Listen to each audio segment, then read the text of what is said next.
Most areas of my life are going through cutbacks, including, but not limited to, my bookshelf.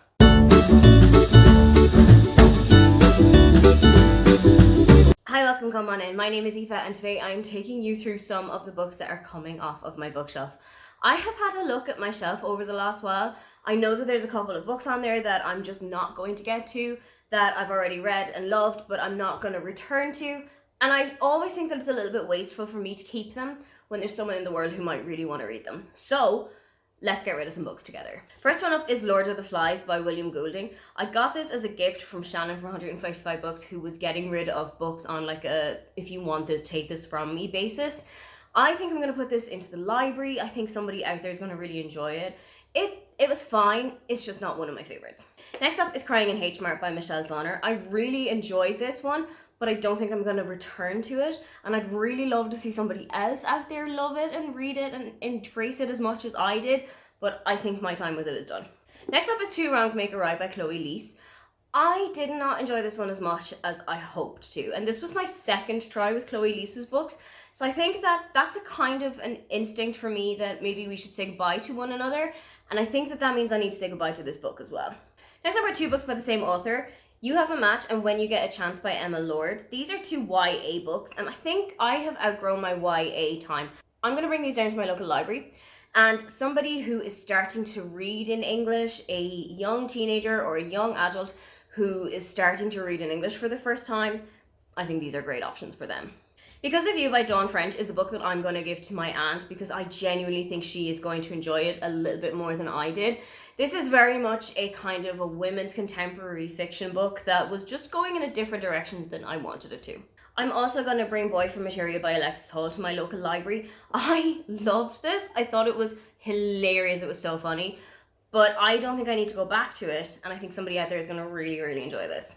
I am going to keep Her Majesty's Royal Coven. I'm just not going to keep it here in Germany. So when I'm next back in Ireland, or when my parents come over to visit me, I am going to bring that book with me or give it to them so that it can stay in my collection back at their house. Another book my aunt is going to get from me is You're the One That I Want by Giovanna Fletcher. I got this again in a free swap from Leanne Rose. And I just think I'm not going to pick this one up. I've never really been drawn to it. I've never really been called to it. Even when I put it on TBRs, I've never really gone for it. So I think it's time to say goodbye. Two more books by the same author that she's also going to get from me are two Page-Toon books, The Minute I Saw You and Someone I Used to Know. I've kind of strayed away from Page-Toon recently. I haven't reached for either of these books, and I've had them on my shelf for years. So I think, you know what, maybe it's time that they got a new home where they would feel a little bit more loved. A book that is coming back to my house to stay in my collection is Malibu Rising by Taylor Jenkins Reid. I worship the ground that Taylor Jenkins Reid walks on. She says jump, I will ask her how high.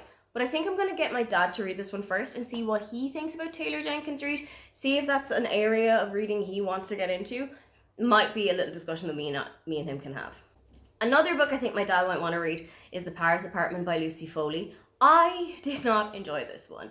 I lost interest about halfway through because there were so many characters.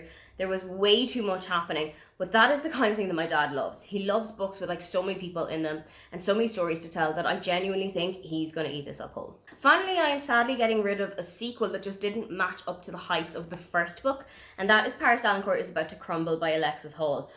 I absolutely loved Rosalind Palmer Takes the Cake. It was set in the world of Bake Off. It was so cozy, it was so comforting, and this book was the exact opposite for me. In fact, I found this book really triggering. I found it really, really difficult to read because it was so heavily focused on one of the characters as anxiety. And I myself am quite an anxious person, so I felt like reading it was just dragging me deeper and deeper into my own anxious spiral. I wish this was a book I wanted to keep as much as I do Rosalind Palmer, but sadly we just didn't get along. So those are some of the books that I am either going to give to family and friends or I'm going to bring down to my local library. When you get rid of books, where do you bring them, or do you have a friend you give them to? If you'd love to leave me a comment but you can't think of anything you'd like to say, then just leave the waving goodbye emoji. Don't forget to like and subscribe because I have new videos up every week. Now, get on out of here.